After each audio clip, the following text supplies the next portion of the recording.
Olha, tá na Folha de São Paulo, Folha nada, no estado de São Paulo de hoje, e é importante que a gente acrescente essa informação, estudos em diversos países indicaram riscos altos de proliferação do novo coronavírus em missas e cultos presenciais. Segundo cientistas, esses eventos reúnem vários fatores que favorecem a transmissão da Covid-19. Reúnem muitas pessoas, em geral são espaços fechados e promovem, em geral, atividades que fazem com que essa proliferação e o espalhamento do vírus sejam altos, como cantar, por exemplo, né? Os próprios pesquisadores já indicaram isso, as cerimônias estão ligadas ao surgimento, inclusive, de novos surtos. Isso em vários países. Uma pesquisa da Universidade de Stanford, nos Estados Unidos, coloca as igrejas na frente de mercados e de consultórios médicos como ambientes de maior risco, ou seja, contrariando em completo o argumento utilizado ontem pelo vice-presidente da República, Hamilton Mourão, para defender essa decisão judicial que suspendeu a proibição de cultos presenciais. Ô Sheila, você lembra lá atrás, quando o Japão ameaçou abrir os parques de diversões e disse que abriria esses parques com a condição de que o frequentador não gritasse nos brinquedos, não gritasse na montanha-russa. Os Estados Unidos estudam atualmente essa mesma medida. É um negócio folclórico que cria uma situação ridícula, mas é uma medida que tem razão de ser. O grito solta o perdigoto, solta a saliva que pode contaminar outras pessoas, né? Pelo mesmo motivo, lá atrás, muitos países estudaram permitir a presença de público nos jogos de futebol, contanto que os torcedores não gritassem. O que também cria uma situação bizarra, mas uma situação bizarra que tem razão de ser. O grito tem o mesmo efeito do canto, né? De potencializar a possibilidade de contaminação. Nunes Marques está sendo muito questionado, está aqui no mesmo Estadão. Alinhamento ao Planalto desgasta Marques no STF. Há um entendimento lá em Brasília, especialmente entre os ministros e pessoas ligadas à área da justiça, que Nunes Marques não tem condições jurídicas e nem mesmo intelectuais de formar, de compor o pleno do Supremo Tribunal Federal. Tem recebido muitas críticas. O novato, se referindo a Cássio Nunes Marques, pelo visto tem expertise no tema. Pobre Supremo, pobre Judiciário. São palavras do decano do Supremo, Marco Aurélio Mello. O Gilmar Mendes ontem deu outro passa-moleque no mais novo ministro da Corte, o único indicado até agora por Jair Bolsonaro. Ele disse: a decisão do colega representa uma ideologia que nega a pandemia que ora assola o país e um conjunto de precedentes lavrados por este tribunal. E olha, a decisão de Nunes Marques demonstra, primeiro, uma tremenda fragilidade argumentativa, como outras decisões que já foram publicadas por ele no passado recente. Mas também um completo desconhecimento do mundo e da função do Estado numa sociedade. Aqui a gente não está falando do Estado babá, ultra-regulador, de qualquer Estado, de qualquer nação civilizada. Ora, a argumentação de Nunes Marques é que as medidas tomadas por prefeitos e governadores limitam a liberdade religiosa. Isso é verdade. Claro que é verdade.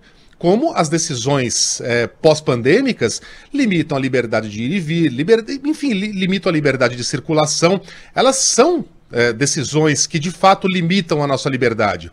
Haha! Então, te peguei!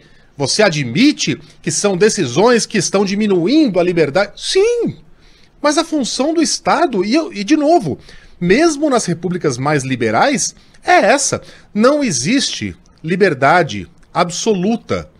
Nem mesmo o direito à vida é absoluto.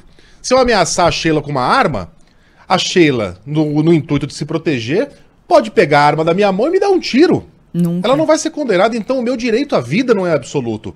O meu direito à liberdade de ir e vir, como o de ninguém, é absoluto. Ora, havendo uma obra, por exemplo, da empresa de saneamento básico, as ruas não são eventualmente bloqueadas e as pessoas não podem passar?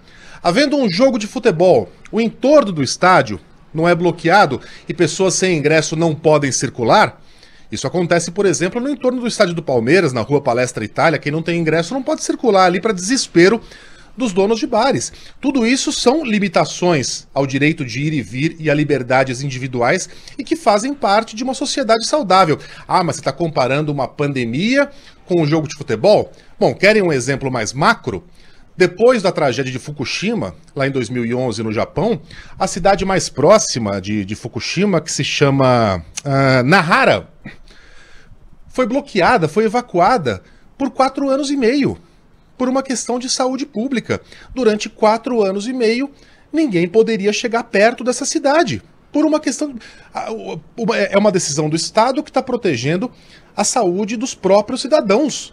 E não adiantava o cara gritar, eu quero a minha liberdade individual de voltar a narrar. Fim de papo. Esse bloqueio só foi suspenso 4 anos e meio depois.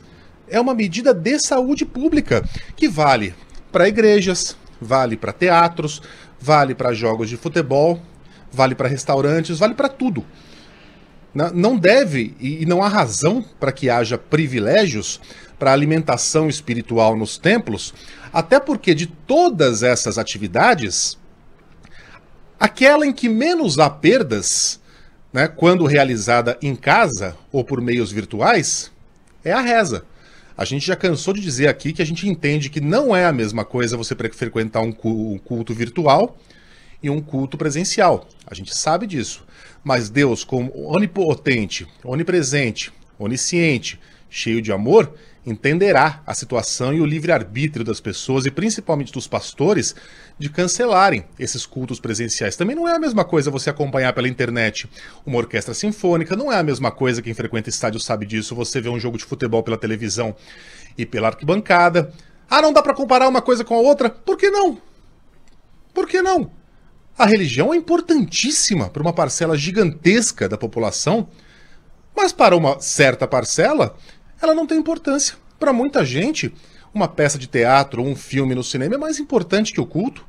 Um jogo de futebol é alimento espiritual para muita gente. Eu que não sou um homem tocado pela fé, me alimento espiritualmente daquilo, sinto um senso de comunidade, de pertencimento. É o meu culto.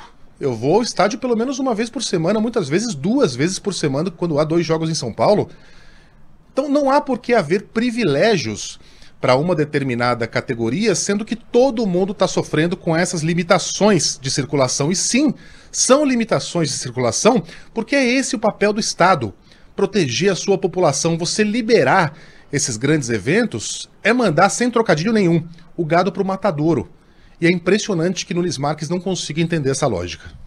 Só para finalizar aqui a respeito dos estudos, Megali, sobre os quais eu falava, um deles publicado na Nature, apontou o seguinte em relação aos pontos de aglomeração. Nos Estados Unidos, os cultos e celebrações religiosas foram responsáveis por 8 em cada 10 novos casos de Covid nos Estados Unidos em 2020, no período pesquisado de 2020, um estudo que usou dados de movimentação de 98 milhões de pessoas em 10 áreas dos Estados Unidos. Há muitos ouvintes aqui nos questionando, e é legítimo esse questionamento, até porque a gente já falou muito sobre isso aqui. Ah, vocês estão criticando a realização dos cultos e não a lotação no transporte público. Veja bem, a gente todos os dias cobra uma solução de prefeitos, principalmente prefeitos e governadores, que botam o dedo em um monte de coisa e não colocam naquilo que é fundamental, que é reduzir a aglomeração no transporte público. É fundamental, mas isso não é excludente. Então a gente pode brigar para que haja ônibus e trens menos lotados, plataformas menos cheias, mas também para que não haja essas aglomerações que podem ser fatais em celebrações religiosas.